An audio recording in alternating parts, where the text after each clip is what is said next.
Bismillah ar-Rahman ar-Rahim. So first we will cover uh, this topic. یہ میں نے ایک پیپر ہے ڈیولپمنٹ متھس اینڈ ٹروتھس جس میں ایک درجن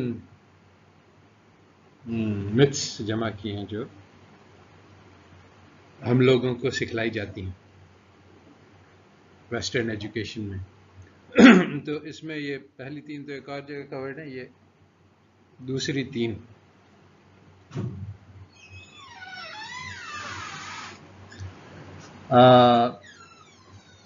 بیسیکلی یورو سینٹرک ہسٹری سمجھنے کی ضرورت ہے کہ یہ کیا چیز ہے. تو یہ پہلی بات تو یہی ہے کہ ہسٹری جو فاتح سناتا ہے اور جو مفتوح سناتا ہے یہ دونوں بالکل الگ چیز ہیں. جیسے جب یہاں 1857 میں وار آف انڈیپینڈنس ہوئی, ہم اس کو کہتے ہیں جنگ آزادی جس میں ہمیں شکست ہو گئی, وہ کہتے ہیں بغاوت. آبویسلی یہ ایک بہت بڑا ڈفرینس ہے پوائنٹ آف ویو کا. تو یہ اس وقت غلبہ یورپی اقوام کا ہے, انہوں نے ساری دنیا فتح کی. واقعی ایسا تھا 20ویں صدی کے شروع میں تقریباً 85% دنیا جو ہے وہ یورپ کے قبضے میں تھی.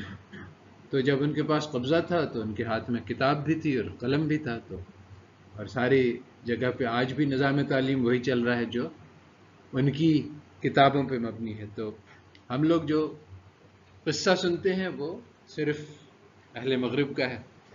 تو اس میں بہت اسٹرانگ بایس ہے جو ان کے پوائنٹ آف ویو کو پروجیکٹ کرتا ہے. اس کو کہتے ہیں یورو سینٹرک ہسٹری. اور یہ ہم سب نے, کیونکہ ہم مفتوح ہیں, ہم نے اس کو ایبزارب کیا ہوا ہے, تو ہمارے ذہنوں میں یہ زہر بھرا ہوا ہے. تو اس کو پہچاننے کے لیے ضرورت ہے سمجھنے کی کہ وہ کیا ہے, کہاں سے آ رہا ہے. تو اس کے بارے میں تین بڑی بڑی متس ہیں. تو پچھلا ایک آرٹیکل تھا, مجھے یہ یاد نہیں کہ میں نے یہاں کور کیا ہے کہ نہیں, کسی نہ کسی درجے میں کور کیا ہے. وہ اس آرٹیکل جو ہے جس کا نام ہے ڈیولپمنٹ متھس اینڈ ٹروتھس, اس میں ایک درجن متھس ہیں جو ہمیں سکھلائی ہیں. تو گروپس آف 3 میں اس کو میں ڈیل کر رہا ہوں. First 3 myths deal with materialism and idealism. اور ہمیں یہ سکھلایا جاتا ہے کہ سبسٹنس امپورٹنٹ ہے اور انسان قیمتی نہیں ہے, صرف مادہ قیمتی ہے, جس کو مٹیریلزم کہتے ہیں. تو میں نے تو ایک آرٹیکل ہے میرا پاور آف آئیڈیاز کے انسانی تاریخ تو صرف آئیڈیاز ہی پہ چلتی ہے, مٹیریلز تو بہت ہی ان امپورٹنٹ ہے. لوگ سمجھتے ہیں کہ ایٹم بم امپورٹنٹ ہے, مگر ایٹم بم نہیں امپورٹنٹ ہے. وہ دماغ جس نے ایٹم بم بنایا, وہ آئیڈیا جس سے بنا, اس کے بعد بھی وہ آئیڈیا کہ ہم لوگ اس کو گرا سکتے ہیں اور یہ اس کی اجازت ہے, یہ سارے آئیڈیاز جو ہیں یہ بہت پاورفل ہیں. اگر ہم لوگ سمجھتے کہ نہیں یہ وحشیانہ حرکت ہے اور اتنے سارے معصوم بے گناہ لوگوں کو موت کے گھاٹ نہیں اتارنا چاہیے, یہ ایک آئیڈیا تھا. اور 1000 سال تک جب مسلمانوں کا دور تھا تو اس قسم کے آئیڈیاز غالب تھے. اور جب یہ جنگلی لوگ جو ساری دنیا فتح کرنے ہی جانتے ہیں, ان کا دور ہوا, تو پھر انہوں نے کہا کہ ہر قسم کا قتل جائز ہے, تو پھر انہوں نے یہ سب کرنا شروع کیا. تو یہ آئیڈیاز جو ہیں, ساری انسانی تاریخ آئیڈیاز پہ مبنی ہے. اب اس وقت بھی جو ہو رہا ہے, ہمارے ایک نظام چل رہا ہے, ایک معاشی نظام چل رہا ہے, ایک بینکاری کا نظام چل رہا ہے, ہر قسم کے نظام چل رہے ہیں. یہ سارے ایک آئیڈیاز ہیں, یہ کوئی نیچرل چیز نہیں ہے جیسے درخت ہے جو کیا, بلکہ یہ ہم نے بنایا ہے اپنے خیالات کے اعتبار سے بنایا ہے. یہ ممالک ہم نے بنائے ہیں کہ اچھا یہ پاکستان ہوگا, یہاں پہ باؤنڈری ہوگی اور اس سے وہ کراس کرے گا. اگر ہم لوگ کہیں کہ آج سے جو ہے وہ دنیا میں ہر انسان بھائی بھائی ہے, کوئی ملک کا وجود ہم تسلیم نہیں کرتے اور کوئی باؤنڈریز نہیں ہوں گی, تو سارے ممالک ختم ہو جائیں گے اچانک. تو یہ یعنی ہم لوگ تو سمجھتے ہیں نا کہ یہ ملک پاکستان یہ تو زمین کا ایک حصہ ہے. جس طرح سے دریا ہوتا ہے، پہاڑ ہوتا ہے، جنگل ہوتا ہے، اسی طرح سے پاکستان ہے. مگر پاکستان ہماری خیالات سے مینوفیکچر ہوا ہے، دنیا کا حصہ نہیں ہے، مٹیریل نہیں ہے بلکہ آئیڈیا ہے. تو پاکستان کا وجود ایک آئیڈیا ہے، اور ابھی بھی ہم نے ایک آئیڈیا پیش کیا، دوسرے لوگوں نے بھی اس کو تسلیم کر لیا، یعنی چاہے دشمن ہو چاہے دوست ہو، سب مانتے ہیں کہ ہاں ہے پاکستان. تو اس لیے یہ آئیڈیا کا وجود ہے. اگر ابھی ہم سب طے کر لیں کہ ممالک ختم، تو ہمارے آئیڈیا کی بنا پر سارے ممالک ختم ہو جائیں گے، انسان بھائی بھائی ہو جائیں گے. مشکل لگتا ہے. تو بہرحال پوائنٹ یہ ہے کہ جو فلاسفی ہم نے سیکھی ہے وہ یہ ہے کہ مٹیریلز امپورٹنٹ ہیں، ریسورسز امپورٹنٹ ہیں، مگر آئیڈیاز انسان کے امپورٹنٹ نہیں، مگر حقیقت اس کے برعکس ہے. تو اسی آئیڈیا کی ایک اور جہت یہ ہے کہ ہم سمجھتے ہیں کہ ہمارا مستقبل جو ہے وہ ہمارے پاس ریسورسز ہوں گے تو بنے گا، مال ہوگا تو پھر ہم ترقی کر سکتے ہیں، پیسہ ہوگا تو پھر ہم آگے بڑھ سکتے ہیں، اور پیسہ نہیں ہے تو ہم کچھ نہیں ہیں. تو یہ بھی ایک غلط فہمی ہے مٹیریلسٹ. اور یہ میں نے ایک اور مضمون میں بیان کیا ہے کہ یہ آئیڈیا کیسے وجود میں آیا اور اس سے کیا کیا نقصانات ہوئے. اور اس سے بھی یہ بھی بات ہوتی ہے کہ ہماری زندگیاں جو ہیں وہ پیسے کی تلاش میں گزرتی ہیں، حالانکہ پیسے کی کوئی قیمت نہیں، کوئی حیثیت نہیں. اصل چیز جو ہے وہ کچھ اور ہے. تو چونکہ ہم لوگ یہ سمجھتے ہیں کہ ہمارے ترقی کے لیے پیسوں کی ضرورت ہے، اس لیے ہم ایک رخ پہ محنت کرتے ہیں. اور اگر رسول اللہ صلی اللہ علیہ وسلم آئے تھے، وہ کوئی اور پیغام لے کے آئے تھے، انہوں نے اپنے صحابہ کو پیسوں کی محنت پہ نہیں لگایا بلکہ انسان بننے کی محنت پہ لگایا. تو پھر وہ انسان بن گئے، سارا پیسہ ان کے قدموں میں آ گیا. تو یہ بھی ایک غلط فہمی ہے. اور تیسری بہت بڑی غلط فہمی یہ ہے کہ ہماری تاریخ جو ہے وہ ایک مجموعہ ہے واقعات کا، تو وہ بھی سالڈ ہے، آبجیکٹو ہے، اس میں کوئی آگے پیچھے نہیں کر سکتا ہے. اور اب ہماری جو تاریخ ہے وہ ایک جس طرح سے پاسٹ میں ہوتا ہے اسی طرح سے فیوچر میں ہوگا. یہ بھی ہم سیکھتے ہیں اپنے اکانومیٹرکس میں، ڈیٹا انالیسس میں. سارا یہی ہے کہ جو پاسٹ کا ڈیٹا ہے اس کی بنیاد پہ فیوچر کو پریڈکٹ کیا جا سکتا ہے.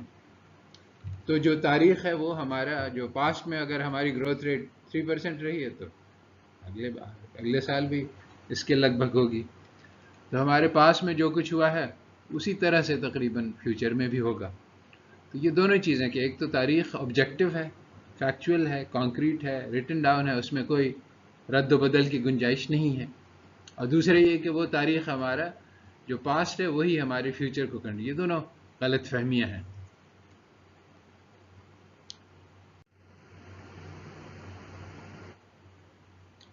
تو یہ جو پچھلی سلائیڈ تھی اس میں تو ہم نے وہ مٹیریلسٹ میتھس تھیں، اور اس کا پورا ایک بحث ہے جو پچھلے ایک آرٹیکل میں ایک پوسٹ میں دی ہوئی ہے. اس پوسٹ میں ہم 3 میتھس یوروسینٹرک ہسٹری کی ڈسکس کرنا چاہتے ہیں. تو یوروسینٹرک ہسٹری جو ہم نے سیکھی ہے، اور دراصل جو اس وقت بہت بڑی ضرورت ہے امت کی، وہ یہ ہے کہ پچھلے 3 صدی میں کیا ہوا، 16ویں صدی سے لے کر آج تک، یہ ایک اسلامی نظریے سے پیش کیا جائے. کیونکہ فاتح کا نظریہ تو موجود ہے، مفتوح کا نظریہ نہیں ہے. اس کا کوئی ہمارے پاس، ہم بھی وہی بات چلا رہے ہیں جو وہ بات چلا رہے ہیں، جس سے بہت نقصان ہو رہا ہے. تو مسلمانوں کا اس کی یعنی کتابیں ہاں موجود اکا دکا، اور یہی ہوتا ہے کہ جو کانکرر ہوتا ہے، جو فاتح ہوتا ہے، اس کے پاس پیسہ ہوتا ہے، طاقت ہوتی ہے، اور اس کی کتابیں جو ہیں وہ ہر جگہ پھیلائی جاتی ہیں. اور جو دوسرا نظریہ ہوتا ہے اس کی کتابیں آپ اردو بازار میں جا کے ڈھونڈیں تو کہیں نادر کہیں دیمک چاٹی ہوئی کتابیں مل جائیں گی آپ کو، جس میں ہمارے بزرگوں نے لکھا کہ یہ انگریز نے آ کے ہمارے اوپر کیا کیا مظالم ڈھائے، اور ہم نے کس کس طرح سے ان کا مقابلہ کیا. یہ ساری چیزیں ہیں موجود، مگر ہم تو یہ نہیں سنتے. ہم تو یہی سنتے کہ فاتح، یہ لوگ فاتح نہیں تھے بلکہ یہ تو ہماری بھلائی کے لیے آئے تھے، اور انہوں نے ہمیں بڑی ترقی دی، اور ہمارے لیے انہوں نے ریڈیوز بنا کے ہماری خدمت کے لیے آئے تھے گویا. اور انہوں نے ہمیں تہذیب سکھلائی اور انگریزی زبان سکھائی اور ٹیکنالوجی اور سائنس دیا. تو یہ تو ہمارے بہت بڑے محسن ہیں. وہی عراق وار کی طرح سے کہ وہ بہت بڑا احسان کرنے جا رہے تھے عراق کی عوام پہ، کہ ان کو آزادی دلا رہے تھے ان کے ڈکٹیٹر سے. تو یہ جو کور سٹوری ہے یہ کچھ اور ہے، اور جو ریالٹی ہے وہ کچھ اور ہے. ہم سب نے کور سٹوری کو قبول کیا ہوا ہے. تو 16ویں صدی میں تاریخ شروع ہوئی. ان کا جو یورو سینٹرک ہسٹری کی جو ایک بنیاد ہے وہ یہ ہے کہ اس سے پہلے تو کچھ ہوا ہی نہیں تھا. یہ چین، یہ ہندوستان، مجٹ، یہ سب مصر، یہ سب وہ اینٹیکوٹی میں، ہسٹری میں جیسے کیو مین تھے وہ کچھ کیا کرتے تھے، مگر اس کا کوئی سگنیفیکنس نہیں. انسانی تاریخ کی جو اصل شروع ہے وہ 16ویں صدی میں یورپ سے شروع ہوتی ہے. اس سے پہلے جو ہے وہ لوگ ادھر ادھر بانگیاں مارتے رہے، مگر کوئی خاص خاطر خواہ کام نہیں ہو. ترقی انسانیت کی اور یعنی ابتدا انسانیت کی 16ویں صدی میں ہوئی، جب یورپ والے نے پہلی مرتبہ سر اٹھایا اور عقل سوچنا سیکھا. انسانیت کو سوچنا بھی نہیں آتا تھا، ریشنل تھاٹ کی کیپیبلٹی نہیں تھی. تو پھر جب انہوں نے پہلی مرتبہ سوچنا شروع کیا تو انہوں نے پھر بے حد ترقی کی، جس طرح سے کسی اور قوم نے کبھی بھی نہیں کی تھی. انہوں نے سائنس بنا دیا، ٹیکنالوجی بنا دی، اور انہوں نے گورننس سیکھا، ڈیموکریسی سیکھی، ہیومن رائٹ سیکھا. غرضے کہ ساری اچھی چیزیں جو انسانیت کی جو آج جانتی ہے وہ سب یورپ میں 16ویں صدی کے بعد ایجاد ہوئی. تو پھر جو دوسرا بڑا افسانہ ہے وہ یہ ہے کہ پھر ایک وقت ایسا آیا جب انہوں نے دیکھا کہ ہم تو بہت ترقی کر گئے اور ساری دنیا اندھیرے میں ہے. تو پھر انہوں نے کہا کہ ایک احساس ذمہ داری پیدا ہوا کہ ہمارے اوپر ایک ذمہ داری کا بوجھ ہے، وائٹ مینز برڈن، کہ ہم لوگ تو بہت آگے ہیں تو باقی ساری دنیا پیچھے ہے. چنانچہ اس ذمہ داری کا حق ادا کرنے کے لیے اور ساری دنیا کو اپنے سویلائزیشن کی بینیفٹس پہنچانے کے لیے ہم ساری دنیا میں پھیل گئے، اور افریقہ کے جنگلوں میں گئے، اور ایشیا کے صحراؤں میں گئے، اور ہر جگہ لے کے ہم اپنا پیغام، اپنی تہذیب کے پھل سارے انسانوں کے ساتھ شیئر کیا تاکہ وہ بھی ہماری طرح نیکی کے راستے پر گامزن ہو جائیں. اور تیسری بات جو کہی جاتی ہے کہ ٹھیک ہے اس تاریخ میں ہو سکتا ہے تھوڑا بہت یعنی ہم نے وہ اس کو وائٹ واش کر دیا ہو اور اس میں جو ہے وہ زیادہ اپنے کو ہیرو دکھلایا ہو، مگر بہرحال زمینی حقائق تو یہ ہیں کہ دنیا تو ہم نے فتح کی اور کسی نے نہیں کی. تو یقیناً اس سے یہ بات تو ثابت ہو گئی کہ ہم لوگ باقی سارے لوگوں سے بلند اور برتر اور اعلیٰ ہیں. اور اب اس کی کیا وجہ ہے تم خود سوچ لو یا ہم سوچتے ہیں، ہم بتلاتے ہیں تمہیں کہ ہم زیادہ عقل مند ہیں، ہم زیادہ ایماندار ہیں، ہمارا کردار زیادہ اچھا ہے، ہم محنتی زیادہ ہیں، ہم بہادر زیادہ ہیں، ہم نے سائنس ایجاد کیا. اس قسم کی بے شمار قصے ہیں، مگر ایک تو زمینی حقیقت یہ ہے کہ ساری دنیا تو ہم نے فتح کی، اس سے تو کوئی انکار نہیں کر سکتا. یہ تین بہت موٹی موٹی متس ہیں جس کو ہم ڈسکس کرنا چاہتے ہیں.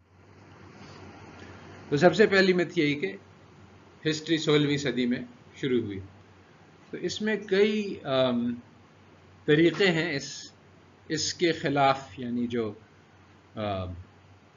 فاتح قوم ہے اس کے داستان کو توڑنے کے لیے. انہی میں بہت سارے لوگ آئے ہیں، ہنری پیرن ہے، ایمانوئل والرسٹائن ہے. انہوں نے ہسٹری میں گلوبل سسٹمز اپروچ نکالی اور کہا کہ بھئی یہ ساری دنیا انٹر ریلیٹڈ ہے، آپس میں جڑی ہوئی ہے. اس میں کہیں بھی کچھ ہوتا ہے اس کا اثر دوسری جگہ پہ ہوتا ہے. تو یہ نہیں ہو سکتا کہ یورپ کی تاریخ الگ اور باقی ساری دنیا الگ، بلکہ یورپ کے سارے ہنری پیرن نے کہا کہ یورپ تو اسلام کی ایجاد ہے، ان دا سینس کہ یورپ جو ہے وہ تو ایک کلیکشن تھا اقوام کا، جرمن تھے، فرینچ تھے، انگریز تھے، اٹالینز تھے، یہ سب آپس میں ہر وقت لڑتے رہتے، کسی نے یہ نہیں سوچا کہ ہم لوگ یورپ ہیں۔ یورپ تو اس وقت ہوا جب انہوں نے دیکھا کہ اچھا ایک اسلامک سویلائزیشن ہے جو بہت پاورفل ہے اور کئی جنگوں میں ان کو شکست بھی دے چکا ہے۔ انہوں نے کہا کہ ہمیں متحد ہو کے اسلام کا مقابلہ کرنا ہوگا۔ کرسچن ڈم کی کانسیپٹ آئی کہ ایک اسلام ڈم ہے جو مسلمانوں کا ملک ہے، ایک کرسچن ڈم ہے، ہم سب عیسائی ہیں اور ہم سب کو مل کے پھر جہاد کرنا ہے۔ تو یعنی یورپ جو ہے وہ کریشن آف اسلام ہے، یعنی وہ اس کا تصور ہی اسلام سے مخالفت کے نام پہ وجود میں آیا۔ یہ ہنری پیرن کی تھیسس تھی کہ ان کا آپس میں کوئی ہماری کامن قدر ہے ہی نہیں، ہم تو بلکہ صدیوں سے ایک دوسرے سے جنگیں کرتے رہے۔ تو یہ تصور ہی اس سے پیدا ہوا۔ ایک تو یہ ہے گلوبل ہسٹری، دوسری بات یہی ہے کہ سب لوگوں نے مل کے یہ دنیا کی تاریخ بنائی ہے۔ چائنا کا بھی بہت بڑا اثر ہے، اور انکاز کا اور افریقنز کا، انڈینز کا، سب نے، یعنی یہ جو انہوں نے تو سارے یورپ افریقہ کو غلام بنا لیا، مگر جو امریکہ میں ٹوبیکو کا اور امریکہ کی ترقی کا راز اس کے غلام تھے، جنہوں نے اس کی، ابھی بھی یہ بہت کنٹروورشل ایک بحث چل رہی ہے امریکن ہسٹری میں کہ وہ لوگ تو غلاموں کو بالکل ہی نکال دیتے ہیں، مگر انہوں نے کہا کہ سارا امریکہ تو غلاموں نے بنایا ہے۔ تو یہ بھی ایک بحث چل رہی ہے، مگر بہرحال یہ یقینی بات ہے کہ ان کا کچھ نہ کچھ رول رہا اور اس رول کو نظر انداز کر دیا گیا۔ تو کیا رول رہا، کچھ لوگ بہت آگے بڑھاتے ہیں، یعنی بیسیکلی اسٹاوریانوس کی تھیسس یہ ہے کہ یورپ تو کی ترقی کا راز تو باقی ساری دنیا کی لوٹ ہے، ساری دنیا سے خزانہ لوٹ کے لے گئے، ساری دنیا جو ہے پسماندہ ہو گئی اور وہ ترقی یافتہ ہو گئے۔ تو اس نے کہا کہ ڈیولپمنٹ اور under development are two sides of the same coin, ایک ہی بات ہے، یعنی آپ یہ الگ الگ دو فینامنا نہیں ہے کہ ہم یہ ایکسپلین کریں کہ یورپ کی کیوں ترقی ہوئی اور ہندوستان کی ترقی کیوں نہیں ہوئی، بلکہ یہ ایک ہی بات کہی جا رہی ہے۔ تو خاص طور پہ ہم لوگ یہ ڈسکس کر چکے ہیں کہ یورپ کی انلائٹنمنٹ کا راز تو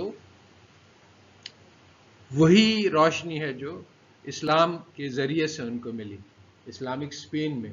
تو گویا اگر ہم صحیح ہسٹری سمجھیں تو ہم یہ کہہ سکتے ہیں کہ ساری انسانیت تاریکی میں تھی، اور پھر اسلام کی علم رسول اللہ صلی اللہ علیہ وسلم کو دیا گیا، جس نے عربوں کو جو صحرا میں تھے اور بالکل ہی پسماندہ اور بیکورڈز جاہلیہ کے زمانے میں تھے، ان کو اس اسلام کے پیغام نے دنیا کا لیڈر بنا دیا۔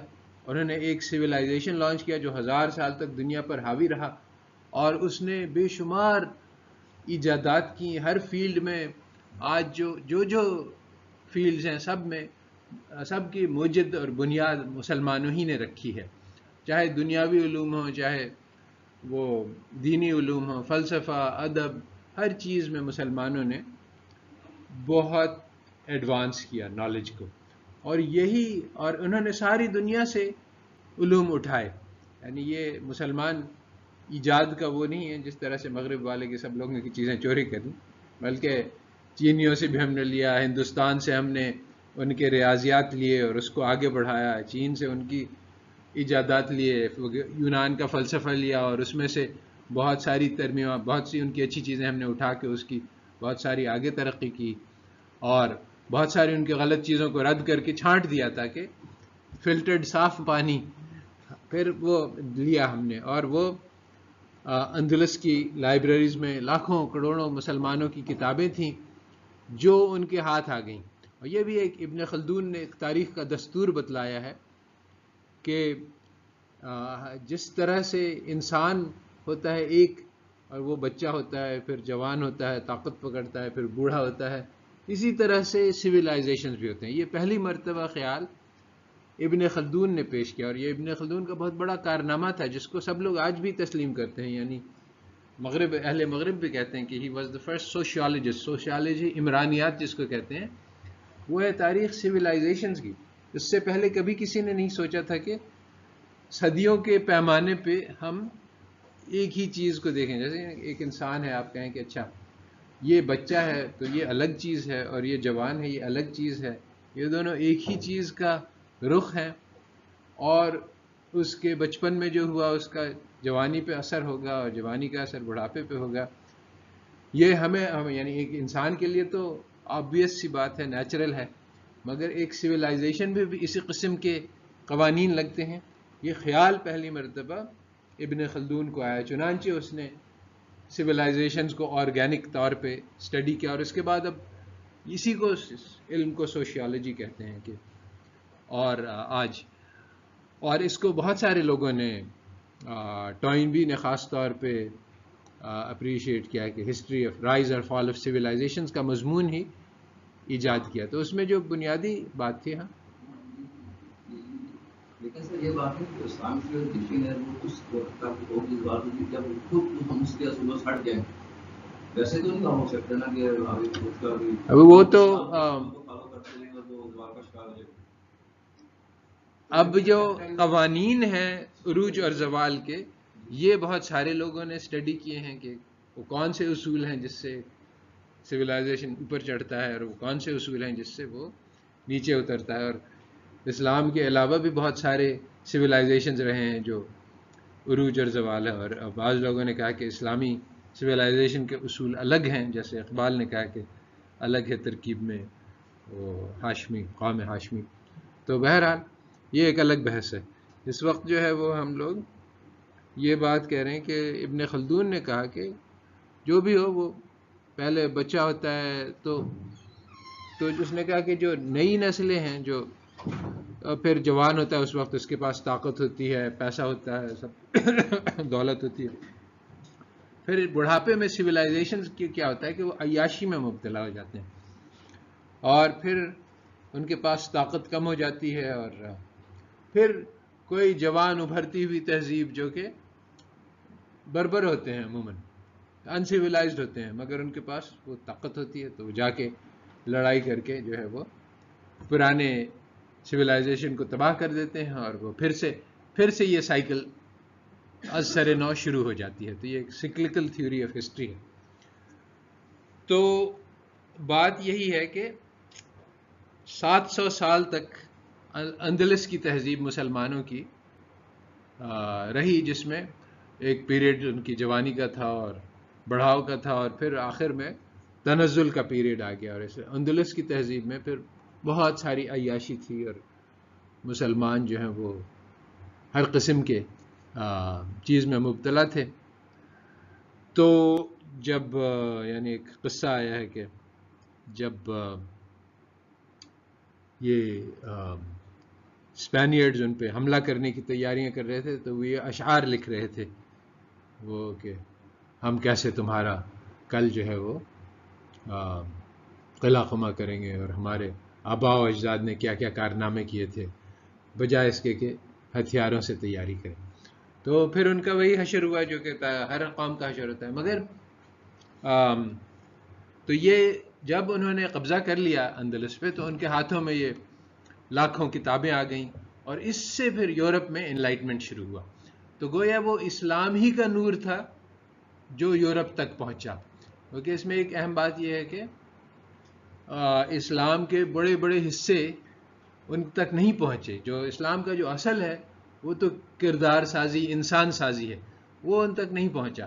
کیونکہ اس کے بھی کچھ پہنچے حصے، مگر جو اصل چیزیں تھیں روحانیت کی، تصوف کی، وہ تو نہیں پہنچ سکیں. مگر جو سائیڈ پروڈکٹس تھیں، سائنس، ٹیکنالوجی وغیرہ، یہ ان تک پہنچ گئے. تو جو کم قیمتی چیزیں وہ لے گئے، اور جو اصلی چیزیں اسلام کی تھیں وہ نہیں لیا. تو یہ اس بات کا توڑ ہے، اس متھ کا، اس فسانے کا، کہ ہسٹری تو 16ویں صدی میں شروع ہوئی. اور ابھی حال میں وہ فرانسس فوکویاما نے کہا کہ ہسٹری اینڈ آف ہسٹری ہو گیا ہے، کیونکہ ان کے نزدیک ہسٹری کے اصول کچھ اور تھے، اور وہ انہوں نے کہا کہ ہسٹری کا اصول یہ ہے کہ عقل جو ہے جو یورپیوں نے ایجاد کی وہ ساری دنیا میں پھیل جائے گی اور دین ختم ہو جائے گا اور ڈیموکریسی اور انسانی آزادی اور ساری چیزیں جو یورپ والوں نے ایک علم بلند کیا تھا کہ یہ ہمارے تہذیب کا خاصہ ہے اور اس میں ہر انسان آزاد ہے. اور اس کے بعد پھر جب تو یہ ہسٹری کی یہ پروجیکٹ تھی کہ اس یورپین آئیڈیا کو ساری دنیا میں لے کے پھیلانا ہے, اور جب یہ پھیل جائے گا تو ہسٹری ختم ہو جائے گی, سب لوگ جو ہیں وہ انسان بن جائیں گے اور پھر جو ہے وہ تو یہ اس نے اینڈ جب روس کولیپس کیا تو اس نے کہا کہ بس اب تاریخ ختم ہو گئی, اب یہ جو ان قریب جو ہے وہ سب لوگ جو ہیں وہ یورپینز کی طرح سے آزاد ہو جائیں گے اور سارے جو انسانیت کے جو پرانے قصے ہیں وہ سب ختم ہو جائیں گے, افسانے, اور ایک نیا دور شروع ہوگا. تو مگر ایسا نہیں ہوا. تو یہ ایک خاص یورپین نظریہ ہے جو جس سے انکار کرنے کی ضرورت ہے تاکہ ہم لوگ ایک اسلامی نظریہ سمجھ سکیں. تو پھر بات یہ آتی ہے کہ ان لوگوں نے ساری دنیا میں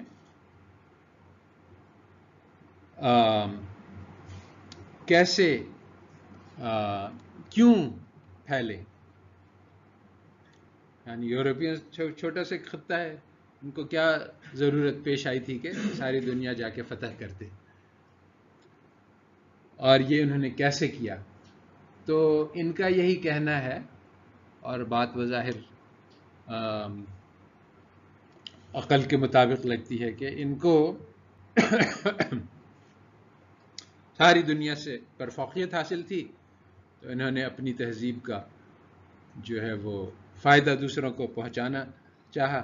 اس کو انگریزی میں وائٹ مینز برڈ کہتے ہیں. کپلنگ نے ریڈیٹ کپلنگ نے ایک اپنی نظم لکھی ہے جس میں اس نے یہی بتلایا ہے کہ ساری دنیا میں جنگلی لوگ بستے ہیں, اور اٹھو گورے لوگوں اور جا کے ساری دنیا تک اپنی تہذیب پہنچاؤ. بے شک اس راستے میں تمہیں بہت ساری تکلیفیں اٹھانی پڑیں گی, بہت سارے مسئلے پیش آئیں گے تم کو, اور تمہیں جنگ کرنی پڑے گی اور اپنا خون بھی بہانا پڑے گا, مگر یہ ساری قربانیاں دو تاکہ ساری دنیا جو ہے وہ تمہاری تہذیب سے مستفید ہو سکے. یعنی یہ تمہاری اوپر ایک بہت بڑا بوجھ ہے اور ذمہ داری ہے, اور اس کا تمہیں حق ادا کرنا ہے. تو اسی طرح سے فرانس والوں میں اسی بات کو لا میسیون سیویلیزاتریس کہتے ہیں, یعنی دا سیویلائزنگ مشن, کہ دنیا جنگلی ہے, ہم تہذیب یافتہ ہیں. آج بھی یہی بات ہے, ہم لوگ غیر مہذب ہیں اور وہ لوگ مہذب ہیں, تو وہ ہمیں تہذیب سکھائیں گے. وہ جو حسن نثار والی بات ہے کہ ہم جنگلی ہیں اور ہم چور ہیں اور ہم بولتے ہیں تو جھوٹ بولتے ہیں, اور دوا بیچتے ہیں تو ملاوٹ کرتے ہیں, اور ذخیرہ اندوزی کرتے ہیں. یعنی ساری دنیا کی ساری برائیاں ہمارے اندر ہیں اور ساری دنیا کی ساری اچھائیاں گوروں کے اندر ہیں. تو یہی وہ سویلائزنگ مشن ہے. اب ہمیں اپنی اچھائیوں کو دوسروں کے اوپر زبردستی تھوپنی ہے, چاہے وہ چاہے نہ چاہیں. تو یہ سویلائزنگ مشن ہے.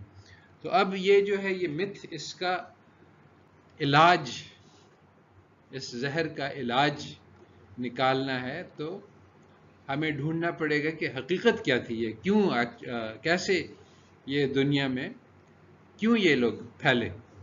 تو بات یہ ہے کہ یہ تو لوٹ مار کرنے کے لیے ساری دنیا سے پیسہ جمع کرنے کے لیے. جو کولمبس کی وائج تھی کہ ہندوستان جانا ہے, تو وہ کیوں جانا چاہ رہا تھا, وہاں سے اس کو ٹریڈنگ کے راستے چاہیے تھے, کہ وہاں سے جو اسپائسز اور وہاں یہ مشہور تھا سارے یورپ میں کہ ایک انڈیا جو ہے وہ ایک فیبولسلی ویلتھی پلیس ہے. وہاں خزانے جو ہیں وہ, یعنی جس طرح سے پرستان اور کوخاف کی داستان ہوتی ہے, اسی طرح سے وہاں ہندوستان کی داستان تھی کہ اصل جو ہے وہ اس ملک میں تو سونا سڑکوں پہ پڑا رہتا ہے, اور اس طرح سے یعنی وہاں کے بہت یعنی افسانے تھے ہندوستان کے ایک، تو جو وہ چاہ رہے تھے کہ وہاں سے جا کے دولت لے کے آئیں، اور وہ راستے میں امریکہ مل گیا تو انہوں نے کہا کہ چلو یہاں سے ہم سونا جمع کریں گے. وہ جا کے ہندو وہاں پہ جو ریڈ انڈینز تھے ان کو جا کے کہتے تھے کہ جاؤ سونا لا کے دو. اب ان بیچاروں کو سونا ہونا تو پتہ نہیں تھا، تو انہوں نے ان سے مائنز وائنز کھدوائیں اور بہت سا سونا کھود کے نکلوایا.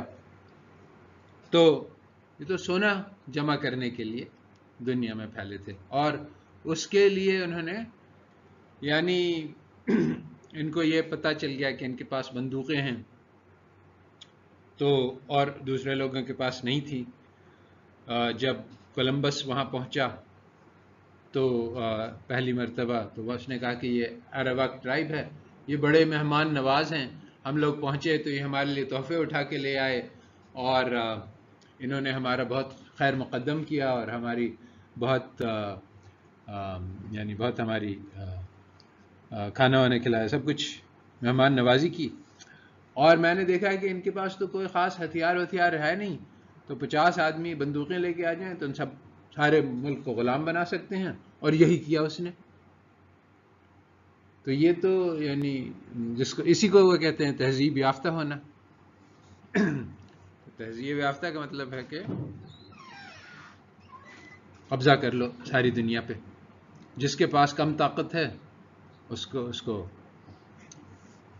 کو غالب کر لو. تو جب ہمیں حقیقت پتہ چلے گی وہ افسانے کے بجائے، تو یہ اس کا تلافی ہوگی کہ کہاں یہ لوگ خود ہی جو اپنے آپس میں یعنی صدیوں تک 300 جنگیں کرتے رہے، اور ورلڈ وار 1 انہوں نے کی اور ورلڈ وار 2 انہوں نے کی، اور آج بھی جتنی دنیا میں جنگیں ہو رہی ہیں اس میں ہتھیار کون سپلائی کرتا ہے؟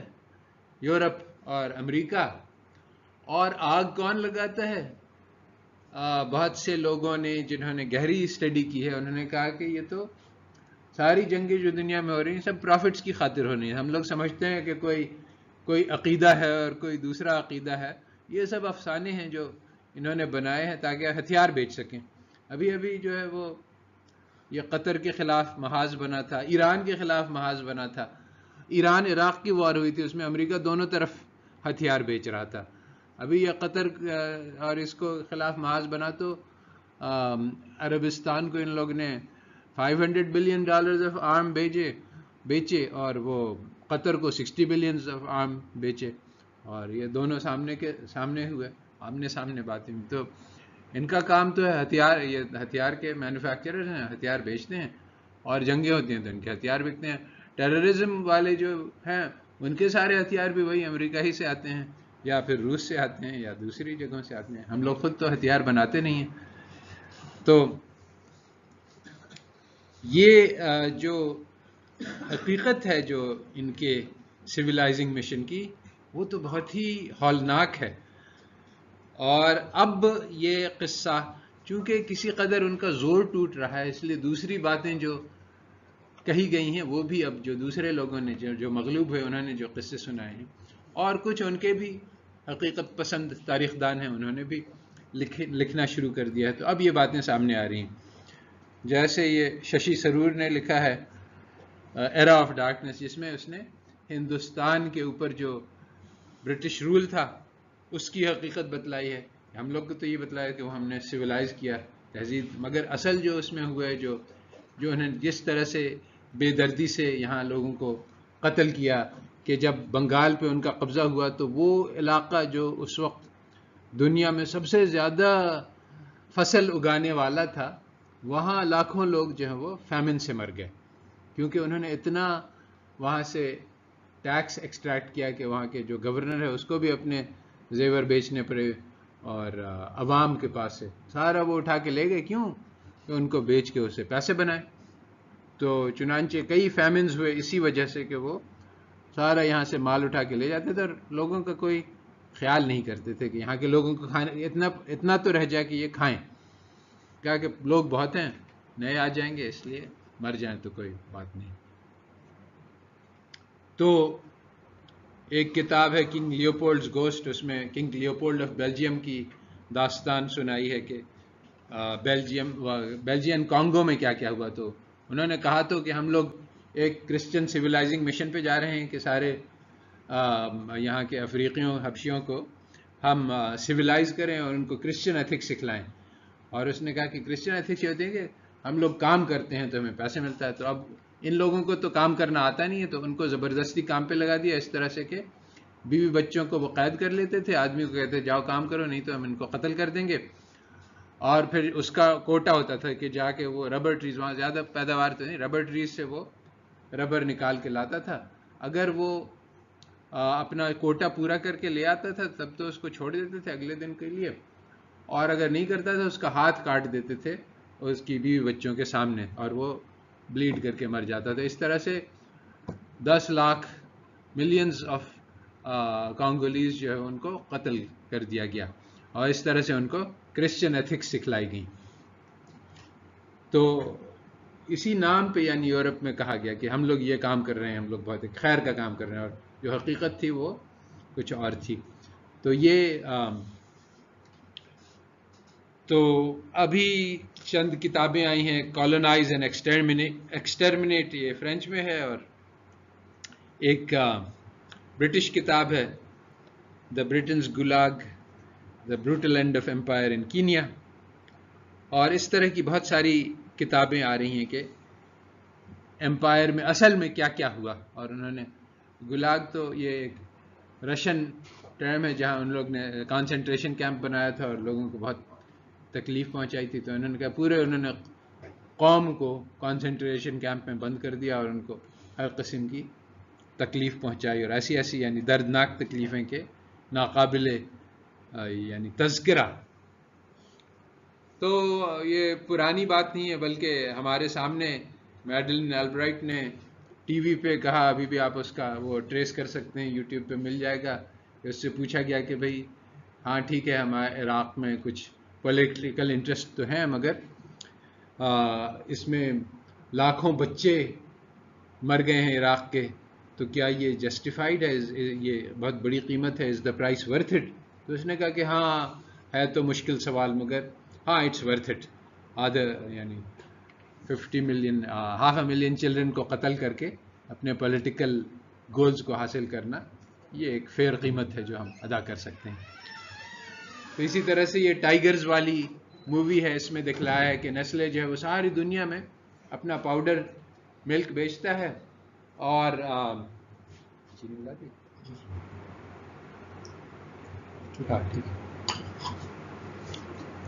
تو پاؤڈرڈ ملک بیچتا ہے, اور اس کو پتا ہے کہ یہ پاؤڈر ملک بیچنے سے بچے مریں گے, بڑی تعداد میں مریں گے, مگر اس کو صرف اپنی پروفٹ سے واسطہ ہے. اور پاکستان میں بھی اس نے یہی کیا.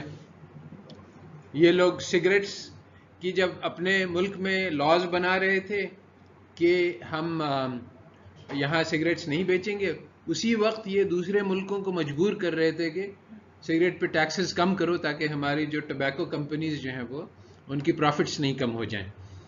اور یہ اوپیم وارز میں جو چین والوں نے اپنا ملک میں اس پہ پابندی لگا رکھی تھی کہ کوئی اوپیم نہیں بیچے گا, تو انہوں نے جنگ کر کے باضابطہ ان کو شکست دی کہ نہیں ہم کو اوپیم بیچنے کی اجازت ہوگی, اور انہوں نے ساری قوم کو اوپیم پہ لگا دیا جس کے بڑے نقصانات ہوئے. تو سارے وہ کام جو ان کو اپنی عوام کے لیے مضر نظر آئے وہ سارے انہوں نے دوسروں پہ جائز قرار دیے. اور ساری دنیا میں ان کی یہ ہپوکریسی اور ڈبل پالیسی رہی. آج بھی یہی ہوتا ہے کہ جب امریکہ میں جو گلوبل فائنینشیل کرائسس آئی اور یہ کینزین اکنامکس کا مسلم اصول ہے جو بہت یعنی 20 سال سے چلتا رہا ہے کہ جب ڈپریشن ہو کسی ملک میں اور کرائسس ہو تو پھر حکومت کو خرچ کرنا چاہیے تاکہ وہ اس کرائسس کو اوورکم کر سکے, اور اس سلسلے میں اگر ڈیفیسٹ ہو جائے تو کوئی اس کی پرواہ نہ کریں. وہ بعد میں جب ملک جو ہے وہ یعنی اس میں پراسپیرٹی ہو جائے گی تو پھر آپ اپنا پورا کر لیجئے گا, مگر اس وقت کی جو ہائیسٹ پرائیورٹی ہے وہ یہ ہے کہ کسی طرح سے پیسہ پمپ کر کے اکانومی میں اس کو پھر سے جاندار کر دیا جائے. یہی انہوں نے کیا. کوانٹیٹیز میں انہوں نے trillions of dollars of bail out دیا بینکس کو, اور ڈیفیسٹ اسپینڈنگ کی, اور بہت سارا کام کیا. اور یہ ہر جگہ ہوتا ہے. مگر جب ایسٹ ایشین کرائسس ہوئی تو انہوں نے کہا کہ نہیں, آپ آسٹیریٹی اختیار کریں, یعنی اپنے بجٹ کو بیلنس کریں, زیادہ خرچہ نہ کریں, اور اپنے جو قرضے جات ہیں جو باہر کے قوموں کے ہیں وہ ادا کریں. تو اور بھی ان کی پوزیشن ٹائٹ کر دی. پاکستان میں بھی یہی ہوا, اور ہر جگہ یہی ہو رہا ہے کہ وہ پالیسی جو ان کے لیے اچھی ہے وہ اس کی اپوزٹ ہمیں بتلاتے ہیں تاکہ ہماری اس کو نقصان ہو, معیشت کو نقصان ہو. اوپر سے یہ کہہ کے بتاتے ہیں کہ یہی تمہارے فائدے میں ہے. اوپر سے ہمارے بھی جو پالیسی میکرز ہیں وہ اس بات کو تسلیم کر لیتے ہیں. ان میں سے کچھ جو ہیں وہ نادان ہیں, اور کچھ جو ہیں وہ ان کے ایجنٹ ہیں. ایجنٹ تھوڑے ہیں, نادان لوگ زیادہ ہیں. اور نادان لوگ کیسے نادان بنتے ہیں؟ ان کو اسی طرح کی آپ کی اکنامکس کلاس میں یہی سب پٹی پڑھائی جاتی ہے کہ یہ غلط سلط تھیوریز لے کے اپنی اکانومی کو چلاؤ. وعلیکم السلام. وہ جو کل ہم نے ماڈرن مانیٹری تھیوری پہ لیکچر تھا جس کا ابھی عبدالجبار صاحب تذکرہ کر رہے تھے, میں نے اس میں یہی بتلایا کہ جو آج تھیوریز جو پڑھائی جا رہی ہیں اس وقت ہارورڈ میں اور ساری دنیا میں, وہ سب بالکل ہی 100% غلط ہیں. یعنی اس میں کوئی بھی چیز نہیں, یہ نہیں ہے کہ اس میں تھوڑا سا جھوٹ ملا دیا گیا ہے اور زیادہ تر صحیح ہے, بلکہ ابتدائی سے زیرو سے غلط ہیں. تو اس کو جو ہے وہ بدلنے اب ممکن ہے. اچھی تھیوریز اور صحیح تھیوریز بھی موجود ہیں, مگر ان کو دبایا جا رہا ہے اور حقیقت کو عوام کے سامنے آنے نہیں دے رہا ہے. چنانچہ میں نے جو لاسٹ ایئر میکرو کورس پڑھایا ہے, لاسٹ سیمسٹر, اور ابھی جاری ہے وہ پائڈ میں, اس میں نے اے ٹو زیڈ اس کو نیا بنا دیا ہے. اور آج ہمارے پاس یہ امکان ہے کہ اگر ہم صحیح طریقے سے میکرو پڑھائیں تو ہم ہارورڈ سے زیادہ اچھی اور صحیح میکرو پڑھا سکتے ہیں. میکرو بھی چھوڑو, مائکرو میں بھی یہی حال ہے. تو بہرحال پوائنٹ یہ ہے کہ ان لوگ نے جو ایک ڈھونگ رچایا ہوا ہے کہ ہم بہت اچھے ہیں, اور تو اس کی حقیقت کچھ اور ہے, اور ساری دنیا ہم سے بیکورڈز ہے, اور ہم ڈیولپڈ ہیں اور باقی لوگ انڈر ڈیولپڈ ہیں, اور ہم سویلائزڈ ہیں اور باقی لوگ انسویلائزڈ. ساری دنیا میں جنگ اور فسانہ اور فتنہ اور فساد مچا کے یہ کہتے ہیں کہ ہم سویلائزڈ ہیں اور تم لوگ جنگلی ہو. اور اس کی مثال سب سے واضح جو ہے وہ اسلامک ٹیررزم کی ہے. اس وقت اگر ہم دیکھیں کہ امریکہ نے لاکھوں کروڑوں لوگوں کو عراق میں بمباری کر کے قتل کر دیا, افغانستان میں, لیبیا میں, سیریا میں, ہر جگہ امریکی اسلحے سے یعنی بے شمار بے گناہوں کا قتل ہوا. عراق میں, لیبیا میں انہوں نے ہسپتال, school, factory, water supply, electricity, سب چیز بمباری کر کے ختم کر دی, تاکہ امریکہ کی فرمز آ کے یہ سب ریکنسٹرکشن میں بلینز آف ڈالرز کے کانٹریکٹ لے کے بنائیں.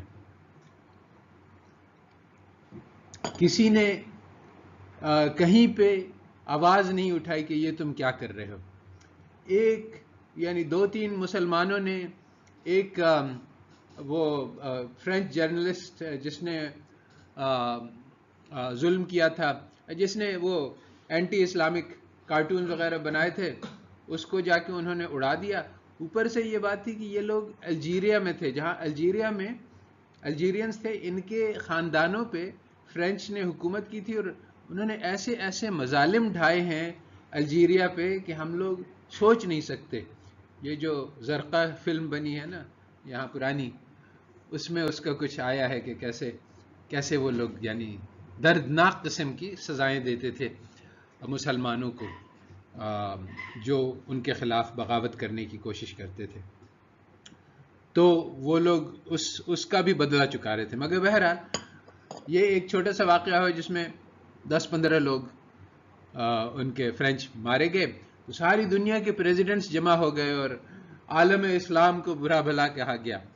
تو 10-15 لوگوں کی موت جو ہے وہ تو ایک عالمی سانحہ بن جا سکتی ہے, اور لاکھوں کروڑوں کو آپ موت کے گھاٹ اتار دیں, کوئی چوں بھی نہیں کر سکتا.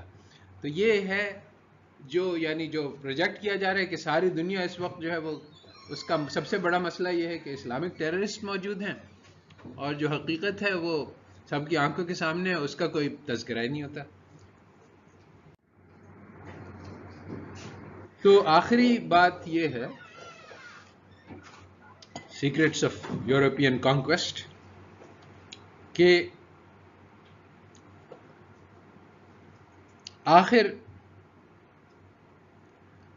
انہوں نے دنیا تو فتح کی، ٹھیک ہے ہم نے مانا کہ وہ ظالم صحیح، سفاک صحیح، اور مگر سب سے زیادہ عقل مند تو ہیں، سب سے زیادہ طاقتور تو ہیں، تو گورے جو ہیں وہ کالوں پہ برتر ہیں، کچھ نہیں تو کم از کم ان پہ قابو تو پا سکتے ہیں، عقل مند زیادہ ہیں، اگر ہم بے وقوف نہ ہوتے تو ہمارے اوپر فتح کیوں ہوتی، طاقتور وہ ہیں، کمزور ہم ہیں، پھر ان کے پاس سائنس ٹیکنالوجی ہے، بندوقیں ہیں، بم ہیں، ہمارے پاس نہیں ہے، ان کے پاس سی پاور ہے، ایئر پاور ہے، ہمارے پاس نہیں ہے، تو کیا یہ وہ چیزیں ہیں جس کی وجہ سے انہوں نے ساری دنیا فتح کی؟ یہ ان کا یہی کہنا ہے، اور اس مضمون پہ بہت ساری کتابیں ہیں، the rise of the west, the great divergence, یہ ساری کتابیں، وعلیکم السلام، یہ ساری کتابیں اس وقت یعنی اگر کوئی آدمی بھی دیکھے دنیا کو تو وہ کہے گا کہ ہاں ایک دنیا ہے، جیسے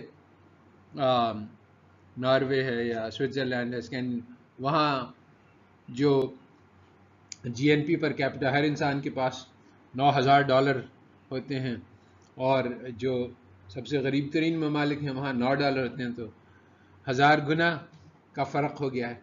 تو یہ ایک سوال پیدا ہوتا ہے، اور یہ سوال ہر فیلڈ میں پیدا ہوتا ہے، سوشیالوجی میں، اینتھروپالوجی میں، کہ بعض ممالک ہیں جو وہ بہت ہی زیادہ آگے ہیں، بعض ممالک ہیں جو بہت ہی زیادہ پیچھے ہیں، تو یہ اتنا بڑا فرق کیسے ہوا اور کیوں پیدا ہوا؟ اس کے بارے میں بے شمار کتابیں ہیں جس میں ہر ایک میں یہی بتلایا جاتا ہے کہ گوروں کی فوقیت کا کیا راز ہے. اب کوئی کہتا ہے کہ وہ عقل مند ہے، کوئی کہتا ہے محنت کش ہیں، کوئی کہتا ہے جری ہیں، کوئی کہتا ہے امیجنیٹو ہیں، کوئی کہتا ہے کہ ان کے پاس واحد انوویشن کی کیبلٹی ہے، وہ نئی چیزیں سوچ سکتے ہیں، اور ہم لوگ سب تو پرانی چیزیں سوچ سکتے ہیں صرف.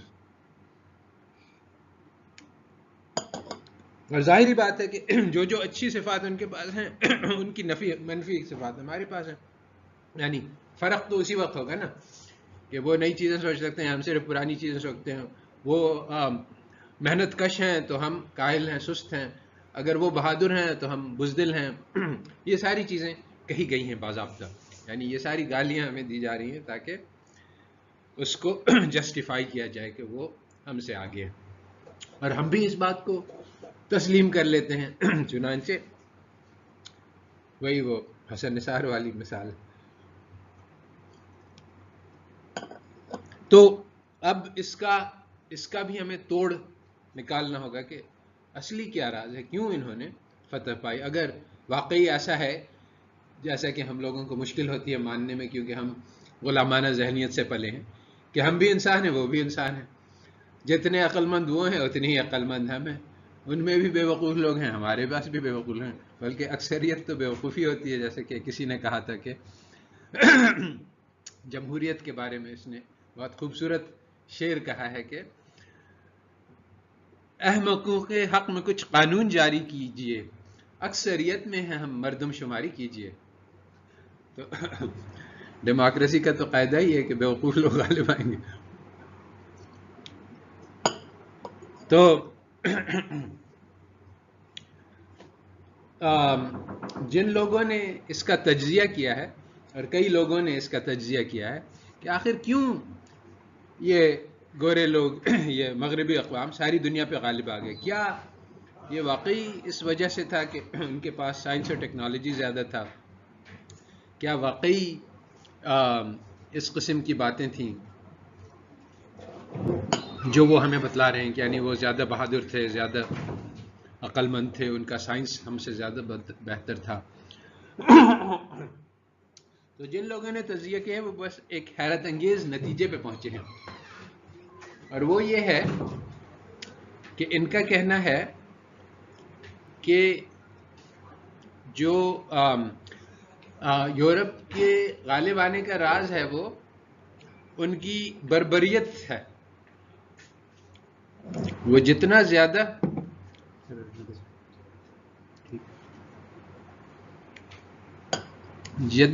سفاک تھے اور جتنا زیادہ یعنی دوسروں پہ ظلم کر کے ہنس سکتے تھے، اتنا کوئی اور کسی یعنی باقی سارے لوگوں کے پاس دل تھا، ساری اقوام کے پاس، یعنی وہ اتنی زیادہ سفاکی اور بربریت کا مظاہرہ نہیں کر سکتے تھے.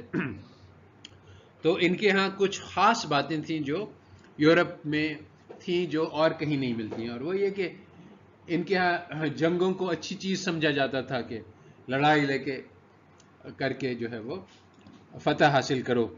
اور ان کے بادشاہوں کو وہ ان کے یورپ میں چھوٹے چھوٹے کنگڈمز تھے اور ان کا یہی کام ہی یہی تھا کہ ایک دوسرے سے لڑائی کرتے رہیں. تو چنانچہ ان کی یورپ کی تاریخ جو ہے وہ کنٹینیوس وارفیئر کی تاریخ ہے، جبکہ اسلام میں جو ہے وہ صلح امن پسندی تھی اور کوشش ہوتی تھی، اور باقی ساری دنیا میں بھی لوگ امن سے رہنا پسند کرتے تھے، مگر ان لوگ یہاں کنٹینیوس وارفیئر تھا.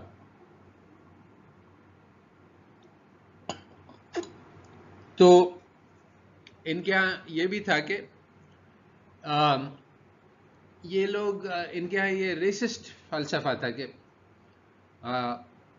آپس ہی میں یعنی انگریز جو ہے وہ سمجھتا تھا کہ یہ فرینچ مین کو وہ لوگ فراگز کہتے تھے کہ یہ مینڈک ہیں، اور فرینچ مین انگریز کی گالیاں دیتے تھے، اور جرمن کو سب لوگ ہنز کہتے تھے، باربیرینز کہتے تھے. تو یہ سب ایک دوسرے کو نسل کے اعتبار سے چھوٹا سمجھتے تھے، اور تو انٹالرنس بہت تھا، یعنی نسل پرستی بہت زیادہ تھی. اور یہ اپنے ایک دنیا کے کونے میں تھے، ان کو یعنی کبھی گلوبل سویلائزیشن چلانا کبھی انہوں نے سیکھا نہیں کہ سب انسان ایک ہی جیسے ہیں. اور ان کے یہاں ایک فلسفہ تھا کہ جنگ میں سب کچھ کر سکتے ہیں. اب اس کا یعنی مقابلہ کرنا، یعنی کہ اسلام میں جہاد تو ایک عبادت ہے، تو اس میں بہت کڑی شرطیں ہیں کہ اس کو کیا کیا کرنا ہے. حضرت ابوبکر نے قواعد لکھے تھے جو اب انہوں نے جو جنیوا پیس کنونشن بنایا ہے، تو وہ حضرت 1400 سال پہلے جو انہوں نے اصول بنائے تھے وہ اب ان کو احساس ہوا کہ یہ ہمیں کرنا چاہیے. اور وہ بھی ابھی قوانین کتب پہ تو ہے مگر کوئی اس پہ عمل نہیں ہوتا. تو ان کا پاس ایک فلسفی تھا میکیاویلی، اور اس نے کہا کہ جنگ میں تو آپ کو جھوٹ بولنا چاہیے اور ظلم کرنا چاہیے، اور لوگوں کو جب تم فتح کرو تو اتنا زور سے ان کو دباؤ کہ ان کو ہمت ہی نہیں ہو کہ پھر سے تمہارے نگاہ اٹھا کے تم کو دیکھ سکیں. اس کو جو شاک اینڈ آ اسٹریٹجی کہتے ہیں. اس نے یہ لکھا کہ دیکھو رول کرنے کے دو طریقے ہوتے ہیں. ایک طریقہ ہوتا ہے محبت کے ذریعے سے کہ ان کے ساتھ نیکی بھلائی کرو، وہ تمہاری بات مانیں گے. یہ محبت کا سلسلہ جو ہے نا یہ بہت کمزور اور بودا ہے، یہ اچھا طریقہ نہیں ہے گورن کرنے کا، اس کا کوئی اعتبار نہیں. وہ جو تمہیں آج محبت کرتا ہے کل تمہاری کسی بات سے ناراض ہو جائے گا اور تمہیں کچھ وہ نقصان پہنچا دے گا. تو یہ اس طریقہ سے نہیں، بلکہ ایسا کرو کہ ان کو اتنا پیسو کہ ان کا اسپرٹ ہی ٹوٹ جائے اور ان کے پاس یعنی ہمت ہی باقی نہیں رہے کہ تمہارے سامنے نگاہ اٹھا سکے. تو ظلم اور نفرت کے ذریعے سے تم کو وہ کرنا ہے رول. تو یہ انہوں نے قاعدہ بنایا اور اسی قانون کو لے کے چل رہے ہیں. ابھی جب یہ عراق وار ہوئی تو انہوں نے کہا تو یہی تھا اور اپنے سولجرز کو یہ بتلایا تھا کہ ہم ان کو آزاد کرنے کے لیے جا رہے ہیں. چنانچہ جب امریکن آرمی عراق میں پہنچی تو آرمی والوں نے بہت سارے لوگوں نے رفاہ عامہ کے کام شروع کیا کہ اب ان کا ڈکٹیٹر سے ہم نے آزادی دلا رہے ہیں. تو بعد میں ان کو آرڈر آیا کہ نہیں بھائی یہ تو ہم نے ایک بات کہی تھی، حقیقت تو یہ نہیں ہے، حقیقت تو ہم ان کے اوپر اپنا حکومت قائم کرنے آئے ہیں. تو اس وقت بھی عراقی عوام واقعی وہ آدمی جو ہے وہ صدام حسین کافی ظلم کیا کرتا تھا. تو لوگوں نے خوش ہوئے آزادی سے، اور اگر یہ لوگ چاہتے محبت سے آزادی کرنا، دلوں پہ حکومت کرنا تو کر سکتے تھے. ان کے پاس یہ آپشن تھا کہ عوام کو وہ چیزیں کرتے جو انہوں نے کہی تھیں کہ ان کو ڈیموکریسی اور ان کو سہولیات فراہم کرتے اور ان کو تو بہت کم خرچے میں ان کا قبضہ عوام کے دلوں پہ ہو جاتا، مگر انہوں نے اس کی اپوزٹ میکیاویلین پالیسی اختیار کی، جس کے نتیجے ہم نے دیکھ لیے۔ تو آخری بات یہ ہے جو اس مضمون میں نے کہی ہے کہ یہ سارے جو افسانے انہوں نے پھیلائے کہ ہم بزرگ و برتر ہیں اور یہ لوگ جو ہیں یہ کمتر ہیں، تو اس کا نتیجہ کیا ہوا؟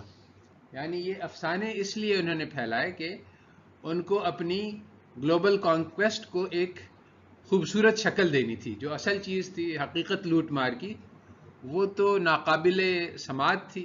یعنی حتیٰ کہ عراق میں بھی جب گئے تو ان کے پاس طاقت تو تھی، اور لیبیا میں، سیریا میں، ہر جگہ ایک کور سٹوری ہوتی ہے۔ کوئی بھی آدمی جا کے یہ نہیں کہتا کہ میرے پاس بم ہے، ان کے پاس نہیں ہے، میں جا کے قبضہ کروں گا، دیکھیں وہ کیا کرتے ہیں۔ نہیں، بلکہ وہ اس کے پیچھے کوئی سٹوری بناتا ہے۔ کیوں؟ اس لیے کہ طاقت کبھی بھی کافی نہیں ہوتی ہے۔ یہ میں پہلی بات کہ مٹیریل پاور جو ہے وہ کبھی بھی اتنا سٹرونگ نہیں ہوتا ہے کہ وہ ایک انسان کو قبضہ کر سکے۔ میں ایک انسان کو زنجیریں باندھوں اور کوڑے لگا کے اس سے کام کرواؤں تو یہ بہت محنت کا کام، اس میں مجھے بہت زیادہ ٹائٹ ہر لمحہ مجھے دیکھنا ہوگا کہ کہیں پہ اس کے پاس کوئی اسکیپ اپرچونٹی تو نہیں ہے، اس نے یہ کہیں کسی کو خط تو نہیں لکھ دیا، کہیں پہ کوئی سوراخ تو نہیں ہے دیوار میں، کہیں اس کے ہاتھ میں کوئی ایسی نقصان دہ چیز تو نہیں آ سکتی ہے جس سے یہ مجھے قتل کر پائے۔ تو یہ بڑا مشکل کام ہے کیونکہ انسان بہت طاقتور ہوتا ہے۔ تو اس سے اچھا ہے کہ اس کا اسپرٹ توڑ دیا جائے اور اس کو اس بات پہ آمادہ کر دیا جائے کہ یہ خوشی خوشی میری غلامی اختیار کرے۔ تو اس کے لیے ایک پروپیگنڈا، ایک کور سٹوری کی ضرورت ہوتی ہے۔ تو یہ پروپیگنڈا اور کور سٹوری جو انہوں نے بنائی، یہ انہوں نے خود بھی پی لی۔ اس کی ایک بہت بڑی کتاب ہے، ایڈورڈ سعید کی بہت قیمتی کتاب ہے اورینٹلزم، جس میں اس نے یہ دکھلایا ہے کہ چونکہ ان افسانوں سے انہوں نے کام لیا دنیا فتح کرنے کے لیے، تو ان کے یورپ میں جتنی بھی کتابیں لکھی گئی ہیں اورینٹ کے بارے میں، یعنی مشرق کے بارے میں، جس میں مسلمان، چین، افریقہ، ان سب میں یہ احساس برتری بنیاد پہ، جڑوں پہ ہے۔ چنانچہ پوری کی پوری، یعنی اس سے پہلے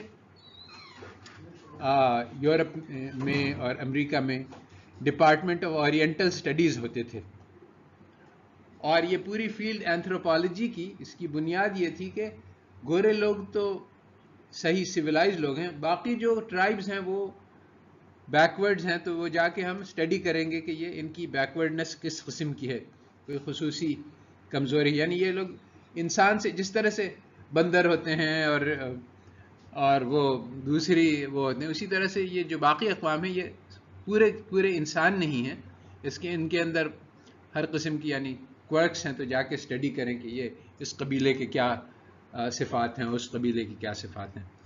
تو یہ سارے ان کے جو علوم ہیں، جو بھی انہوں نے مشرق کے بارے میں سیکھا، وہ اس کے پیچھے ایک احساس برتری تھا، اور یہ احساس برتری حقیقت کے خلاف ہے۔ سب لوگ انسان ہیں، آدم اور حوا کی اولاد ہیں، جیسے کہ قرآن نے بتلایا ہے، مگر یہ سپیریورٹی کمپلیکس پیدا ہو گیا تو ان کی ساری کی ساری جو سٹڈیز ہیں وہ باعث ہیں۔ چنانچہ اس کتاب میں اس نے ایسے مضبوط اور ٹھوس دلائل دیے تھے کہ یہ زیادہ تر جگہ پہ یہ ڈپارٹمنٹ آف اورینٹل سٹڈیز ختم ہو گئے، اور جو باقی رہے تھوڑے سے، وہ انہوں نے پھر اپنا نظریہ بدل لیا اور اس کو کچھ اور ایریا سٹڈیز کا نام دیا گیا، اورینٹلزم کے اورینٹل سٹڈیز کے بجائے۔ اور بھی ایک school of oriental and African studies ہے، سواس، اس نے بھی حالانکہ نام اس نے نہیں بدلا، مگر اس نے اپنا پورا میتھڈ آف انالیسس اور ورک بدل لیا۔ تو یہ کتاب بہت مقبول ہوئی۔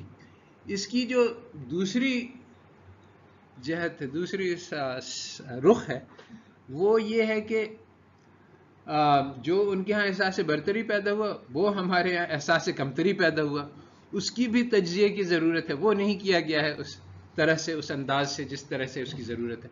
تو یہی بات انفیکٹ میں آج کر رہا ہوں کہ ہمارے اندر جو خیالات ہیں وہ بھی ایک احساس، اس کی بنیاد بھی ایک احساس کمتری ہے جو اس کالونائزیشن پروسیس سے پیدا ہوا، اور جب تک ہم اس کو نکالیں گے نہیں تب تک ہم صحیح سے سوچ نہیں سکتے ہیں کہ مغرب وہ کیا ہے اور مشرق کیا ہے. تو یہ ہمارے یعنی اپنے ذہنی تجزیہ کے لیے، اپنی ذہنی آزادی کے لیے اس ہسٹوریکل پروسیس کو سمجھنے کی ضرورت ہے، جو ہمیں سمجھایا نہیں جاتا ہے، بلکہ جو ہمیں سمجھایا جاتا ہے وہی یورو سینٹرک ہسٹری ہمیں سنائی دے جاتی ہے، جو اس زہر کا حصہ ہے، جس کے ذریعے سے ہمارے اندر یہ احساس کمتری پیدا ہوتا ہے. اس لیے بہت ضرورت ہے کہ ہم اپنی تاریخ وضع کریں اور اس کو لکھیں اور اس کو پڑھائیں. یہ پروجیکٹ ابھی ناتمام ہے، کی نہیں گئی ہے. یعنی یورو سینٹرک ہسٹری تو لکھی گئی ہے، جو اینٹی یورو سینٹرک ہسٹری جو ہمیں لکھنے کی ضرورت ہے، کہ ہم یہاں پہ آرام سے رہ رہے تھے اور ہمارے بہت ایک ایڈوانس تہذیب تھی. ایک سفاک گورا آیا اور اس نے ہم کو غالب کیا، ہمارے اچھوں کو قتل کیا، ہمارے جو غدار لوگ تھے اس کو اس نے پیسے دے کے ہمارا سردار بنا دیا. آج بھی وہ حکومت کر رہے ہیں، اور وہ آئے ناکامی متائے کارواں جاتا رہا، کارواں کے دل سے احساس زیاں جاتا رہا. یہ مسدس حالی، یہ اقبال کا جو شکوہ ہے، یہ ساری چیزیں اس کی یاد دہانی ہے کہ جو اصل ہماری تاریخ تھی وہ ہم نے بھلا دی. آج ہماری تاریخ ہمیں یاد ہی نہیں کہ وہ ہماری تاریخ کیا تھی، ہمارا معاشرہ کیا تھا، ہمارے وہ ایڈوانٹیجز کیا تھے. کیونکہ آج ہم ساری خوبیاں صرف گوروں میں دیکھتے ہیں، اپنی نسلوں میں کوئی ہمیں پتہ ہی نہیں کہ ہمیں پتہ چلے کہ ان کے اندر کیا خوبیاں تھیں.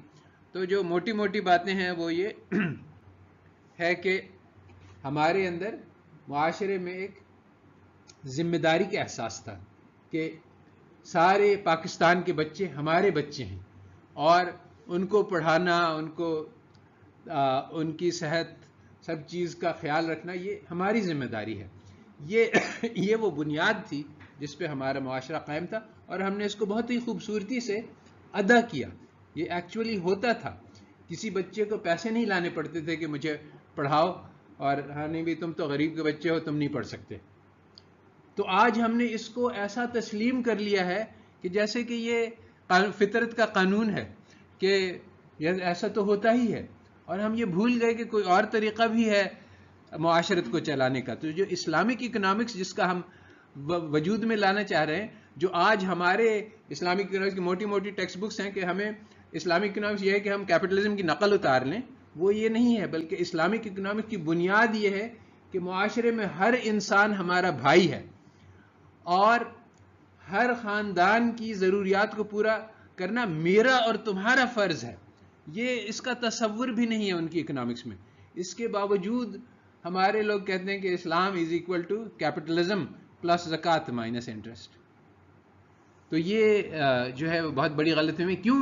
اس لیے کہ اس کی ساری یورو سینٹرک ہسٹری ہم نے پڑھ لی ہے کہ ہاں تاریخ تو بھائی وہ 16ویں صدی میں شروع ہوئی، یورپ والے سب سے اعلیٰ اور عرفا ہیں، ان کا جیسا تو کوئی ہے ہی نہیں زمانے میں، ساری اچھائیاں ان کے اندر ہیں، ساری برائیاں ہمارے اندر ہیں، جو بھی وہ کرتے ہیں وہ صحیح ہے، ہمیں بس ان کی نقل اتار لیں تو ہماری ترقی ہو جائے گی.